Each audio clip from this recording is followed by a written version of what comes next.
नमस्कार प्रिय दर्शकों, एक बार फिर आपका स्वागत है हमारे YouTube चैनल प्राचीन ज्ञान सच्चा ज्ञान में। प्रिय दर्शकों, आज फिर नया वीडियो नई जानकारी लेकर हाजिर हुए हैं। आज की जो हमारी कहानी है, आज का जो हमारा प्रसंग है, एक टिटहरी पक्षी की कहानी है। प्रिय दर्शकों, टिटहरी पक्षी के बारे में आपने बहुत सारी बातें सुनी होगी। आपने ये भी सुना होगा कि टिटहरी पक्षी के पास में एक पारस पत्थर होता है जिससे वो अपने अंडे पकने के बाद फोड़ती है। प्रिय दर्शकों, टिटहरी पक्षी की कई सारी ऐसी रोचक बातें हैं, कई सारी ऐसी चमत्कारी बातें हैं, आज इस वीडियो में आप जानेंगे। प्रिय दर्शकों, आज की जो कहानी हम आपको सुनाने जा रहे हैं, ये कहानी बड़ी ज्ञानवर्धक है, बड़ी मोटिवेशनल है। इसलिए आप कहानी को अंत तक देखें ताकि आपको संपूर्ण जानकारी हासिल हो। प्रिय दर्शकों, इस कहानी को सुनने के बाद ये हम दावा के साथ कह सकते हैं, यदि इस कहानी में बताई गई बातों पर आप अमल करते हैं तो प्रिय दर्शकों, आप कभी भी अपने जीवन में गरीब नहीं रह सकते। जो लोग पैदा भी गरीबी में हुए हैं और मरने भी गरीबी में जा रहे हैं, ऐसे लोग इस कहानी पे जरूर अमल कीजिएगा। हम उम्मीद करते हैं कि यदि आप इन बातों पे अमल करोगे और बताए गए नियमों को फॉलो करोगे तो प्रिय दर्शकों, एक दिन ऐसा आएगा कि आपका भी भाग्य उदय होगा और आपके भी नसीब के दरवाजे खुल जाएंगे।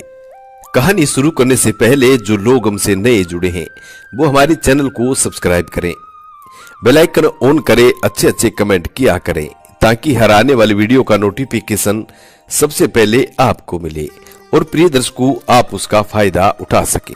हमारी बताई गई जानकारी पुराने शास्त्र और पुराने ऋषि मुनियों से प्रमाणित होती है।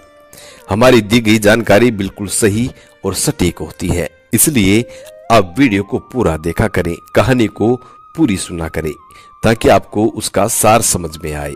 प्रिय दर्शकों, जब तक किसी भी चीज का, किसी भी कहानी का कोई सार समझ में नहीं आता है, तब तक वो मिथ्या लगती है, और जब हमको उसका सार समझ में आता है तो प्रिय दर्शकों, हमारे बिगड़े हुए काम बन जाते हैं, हमारा भाग्य उदय। इसलिए वीडियो के अंत तक बने रहें। शुरू करते हैं प्रिय दर्शकों आज की प्यारी सी कहानी, ये प्यारा सा वीडियो। प्रिय दर्शकों, एक समुद्र के किनारे एक गड्ढे में एक टिटहरी का जोड़ा रहता था। अब वो टिटहरी का जोड़ा अपने 4 अंडों को जन्म देता है। जब उसकी 4 अंडे हो जाते हैं तो टिटहरी अपने अंडों पर बैठी रहती। टिटहरी अपने पति टिटहरा से कहती है कि पिया जी, आप मुझे कुछ भोजन लेके आइए। अब टिटहरा दिन भर भोजन लेने के लिए जाता और ढूंढ ढूंढ कर भोजन लाता और अपनी टिटहरी को खिलाता। लेकिन एक दिन टिटहरा टिटहरी से कहता है कि प्रिय, यदि हम दोनों भोजन ढूंढने के लिए चले तो बहुत जल्द हम भोजन लेकर वापस लौट सकते हैं। इसलिए यदि मैं अकेला गया, आप अंडों पे बैठी रही, तो हमें जितनी मात्रा में भोजन चाहिए उतनी मात्रा में भोजन नहीं मिल पाता है, क्योंकि मैं अकेला भोजन ढूंढता हूँ।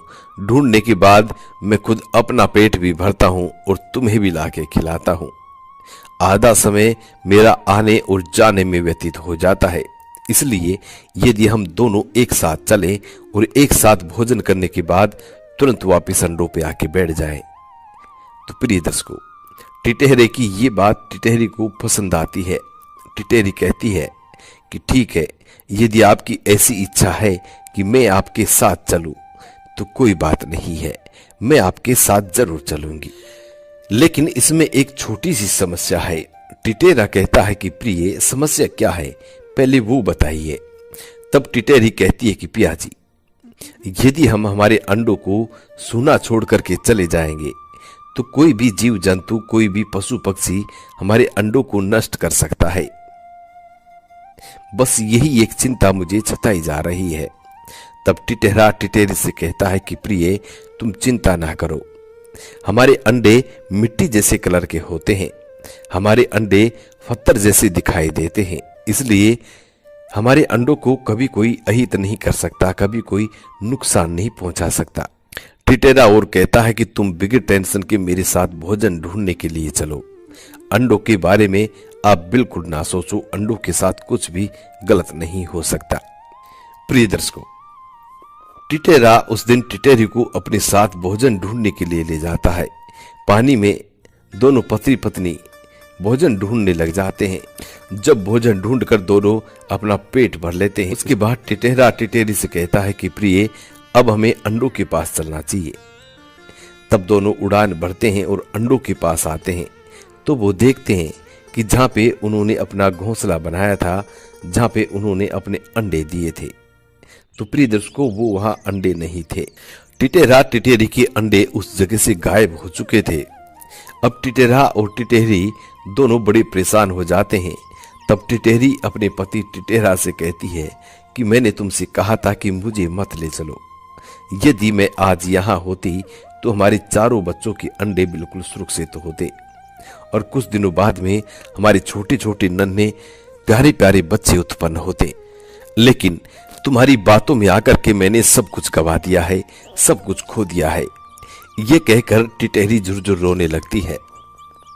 तब टिटेरा टिटेरी से कहता है कि प्रिय, मैंने तो सही कहा था, लेकिन मुझे ये पता नहीं था कि ऐसा भी हो सकता है। प्रिय दर्शकों, अब टिटेरी रोती हुई सामने समुद्र देव के पास जाती है और समुद्र से कहती है कि समुद्र देव, आप इसी स्थान पे रहते हैं, इसी स्थान पे थे और आप ही के किनारे पर मैंने 4 अंडों को जन्म दिया है। लेकिन मैं जब भोजन खाने के बाद वापस लौटी तो मेरे अंडे वहां नहीं थे, इसलिए आपको जरूर पता होगा कि मेरे अंडे कहाँ गए, मेरे अंडों को कौन लेके गया है। प्रिय दर्शकों, तब समुद्र देव उस टिटेरी पर हंसने लगता है और वो कहता है, समुद्र देव टिटेरी से कहता है कि टिटेरी, तुम एक छोटी सी मामूली सी पक्षी हो और तुम्हारे अंडों की मैं रखवाली थोड़ी कर सकता हूं। आप अपने अंडों की स्वयं रखवाली करें। आपके अंडों का मुझे पता नहीं है कि तुम्हारे अंडे गए तो कहां गए। प्रिय दर्शकों, ये कह करके समुद्र देव हंसने लगता है। तब टिटेरी अपने मन में सोचने लग जाती है कि जरूर मेरे अंडों को ये समुद्र देव ने ही चुराया है, इस समुद्र देव ने ही चुराया है, अन्यथा बाहरी व्यक्ति या बाहरी कोई जीव जंतु मेरे अंडों को नहीं ले जा सकता। अब टिटेरी समुद्र देव से बार बार रिक्वेस्ट करती है, बार बार विनती करती है, लेकिन समुद्र देव उस टिटेरी की एक बात को भी नहीं सुनता है। प्रिय दर्शकों, टिटेरी रोती हुई वापस फिर से टिटेरे के पास आती है। टिटेरी रोती हुई वापस फिर से टिटेरे के पास आती है और टिटेरे को ये सारी घटना सुनाती है। प्रिय दर्शकों, तब टिटेरा टिटेरी से कहता है कि तुम चिंता ना करो, हम दोनों इस समुद्र को सुखा देंगे और उसके बाद हमारे अंडों को हम बाहर निकाल लेंगे। टिटेरे की इतनी बात सुनने के बाद टिटेरी हाँ कर लेती है कि ठीक है। तो प्रिय दर्शकों, अब टिटेरा और टिटेरी समुद्र के किनारे पे चले जाते हैं और अपनी छोटी सी प्यारी सी नन्ही सी चोंच में एक एक बूंद पानी भर करके बाहर निकालना शुरू करते हैं। एक एक बूंद अपनी चोंच में भर करके और समुद्र को खाली करने का प्रयास करते हैं। प्रिय दर्शकों, अब टिटेरा और टिटेरी सुबह से शाम तक एक एक अपनी चोंच में एक एक बूंद पानी लेकर के दूर फेंकते। टिटेरा और टिटेरी अपनी चोंच में एक एक बूंद पानी समुद्र से निकालते और दूर फेंकते। प्रिय दर्शकों, इसी तरीके से टिटेरा और टिटेरी को 11 दिन हो जाते हैं, लेकिन समुद्र में कोई असर नहीं पड़ता। समुद्र जैसे पहले था उतना ही पानी समुद्र में पर्याप्त है। प्रिय दर्शकों, अब टिटेरा और टिटेरी थोड़ी हिम्मतहार होने लगते हैं, थोड़ी नर्वस हो जाते हैं, लेकिन फिर भी टिटेरी कहती है कि टिटेरा, मेरे पति देव, तुम घबराओ मत, हम एक दिन ऐसा आएगा कि समुद्र का पूरा पानी बाहर निकाल देंगे। तो प्रिय दर्शकों, वो फिर से लग जाते हैं और फिर से अपनी प्यारी सी चोंच में एक एक बूंद पानी की भर के निकालते और निरंतर अपना प्रयास जारी रखते। वो हिम्मतहार नहीं होते। प्रिय दर्शकों, जब टिटेरा और टिटेरा और टिटेरी का इतना बड़ा आत्मविश्वास देखकर श्री हरि विष्णु उनके पास आते हैं और उनसे कहते हैं कि हम तुम्हारी इस मेहनत से बहुत प्रसन्न हैं, तुम्हारी परिश्रम से और तुम्हारी लगन से बहुत खुश हैं। तुम्हारी परिश्रम से और तुम्हारी लगन से हम बहुत प्रसन्न हैं, बोलिए क्या मांगना चाहते हैं। प्रिय दर्शकों, तब टिटेरा और टिटेरी कहते हैं कि प्रभु, हमको हमारे सिर्फ अंडे चाहिए, और कुछ नहीं। प्रिय दर्शकों, तब श्री हरि विष्णु समुद्र देव को आदेश देते हैं और कहते हैं कि समुद्र देव अब तुम सूख जाओ, पीछे हट जाओ या सूख जाओ, लेकिन टिटेरा और टिटेरी के अंडे वापस लौटा दो। प्रिय दर्शकों, श्री हरि विष्णु की इतनी बात सुनने के बाद समुद्र देव पीछे हट जाते हैं और टिटेरा और टिटेरी के अंडों को वापस लौटा देता है। टिटेरी अपने अंडों को पाकर बड़ी खुश होती है, बड़ी प्रसन्न होती है। प्रिय दर्शकों,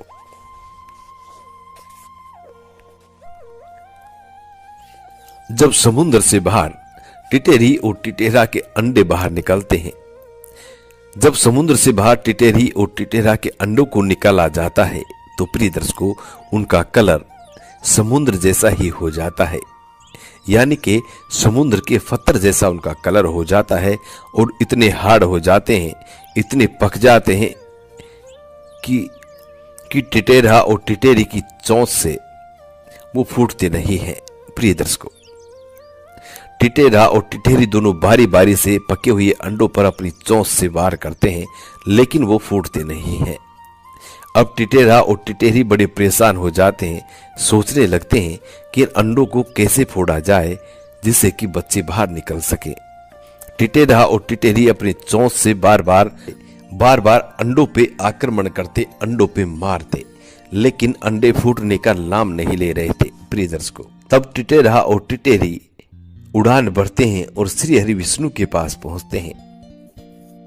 वहां जाकर के श्री हरि विष्णु से अर्जी लगाते हैं, कहते हैं कि प्रभु, हमारे अंडे पक चुके हैं और उनसे बच्चे निकलने वाले हैं, लेकिन हमारे अंडे फूट ही नहीं रहे हैं, ऐसा हम क्या करें। टिटेरा और टिटेरी की इतनी बात सुनने के बाद श्री हरि विष्णु उन दोनों से कहते हैं कि ठीक है, यदि तुम्हारी चोंच से तुम्हारे अंडे नहीं फूट रहे हैं तो हम तुम्हारी भक्ति से प्रसन्न हैं, इसलिए हम तुम्हें एक ऐसा पत्थर दे रहे हैं। इस पत्थर को पारस पत्थर कहा जाता है। ये पत्थर जिन लोगों के पास होता है वो बड़े धनी व्यक्ति होते हैं, वो सृष्टि के वो पृथ्वी के सबसे धनी व्यक्ति होते हैं। तो प्रिय दर्शकों, ये कहकर श्री हरि विष्णु टिटेरा और टिटेरी को वो पारस पत्थर देते हैं। टिटेरा टिटेरी पारस पत्थर को लेकर के अपने अंडों के पास आते हैं और जैसे टिटेरी उस पारस पत्थर को अपने अंडों से टच करवाती है तो तुरंत फूट जाते हैं और उनसे बच्चे बाहर आ जाते हैं।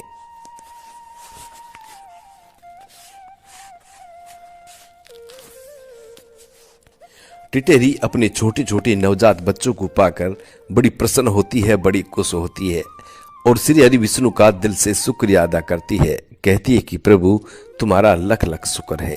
प्रिय दर्शकों, अब टिटेरी मन में विचार करती है कि यदि इस पारस पत्थर में से मैं थोड़ा सा टुकड़ा अपने पास रख लूं तो मुझे अगली बार अंडे फोड़ने में इतनी तकलीफ नहीं होगी। मैं तुरंत इस पारस पत्थर के माध्यम से अपने अंडों को फोड़ सकती हूं और अपने बच्चों को बाहर निकाल सकती हूं। प्रिय दर्शकों, यही सोचकर वो टिटेरी उस पारस पत्थर में से थोड़ा सा टुकड़ा पारस पत्थर का अलग निकाल लेती है और बाकी पारस पत्थर को श्री हरि विष्णु के पास पहुंचा देती है। अगली बार वो जब भी अंडा देती तो प्रिय दर्शकों, तुरंत उस पारस पत्थर को अपने अंडों से टच करवाती तो तुरंत फूट जाते और टिटेरी के बच्चे तुरंत बाहर आ जाते। इसी तरीके से टिटेरी के पास में पारस पत्थर आया है। प्रिय दर्शकों, अभी टिटेरी के पास में जो पारस पत्थर होता है, इसको हासिल कैसे किया जाए। दर्शकों, इसका एक सिंपल सा एक विधान है, ये पुराने ग्रंथों में भी आपको मिल जाएगा। वो इस तरीके से है कि टिटेरी जब अंडे देती है तो प्रिय दर्शकों, अंडे देने के 15 दिन बाद में टिटेरी अपने घोंसले में पारस पत्थर को लाके रखती है। प्रिय दर्शकों, टिटेरी के जो अंडे होते हैं ये 20 दिन में पक जाते हैं और 20 दिन बाद इन अंडों में से बच्चे निकल आते हैं। इसलिए टिटेरी 15 से 16 दिन बाद अपने घोंसले में पारस पत्थर को लाके रखती है। प्रिय दर्शकों, इस बीच आपको टिटेरी के पूरे घोंसले को हासिल करना है और इस घोंसले में और इस टिटेरी के घोंसले में जितने भी कंकड़ पत्थर जो भी है सभी को आपको लोहे से छुआ करके देखना है। प्रिय दर्शकों, ये आपको पारस पत्थर जरूर मिलेगा। यदि टिटेरी के अंडे 15, 16 या 17 दिन के हो चुके हैं तो ऐसे टिटेरी के घोंसले में आपको जरूर पारस पत्थर मिलेगा। प्रिय दर्शकों, ये थी टिटेरी की कुछ अनसुनी बातें जो आज हमने इस कहानी के माध्यम से आप लोगों के साथ शेयर की है। हम उम्मीद करते हैं कि आज की ये छोटी सी कहानी आप लोगों को जरूर पसंद आएगी और इस कहानी से आप ढेर सारे लाभ भी उठाएंगे। जी नमस्कार, धन्यवाद।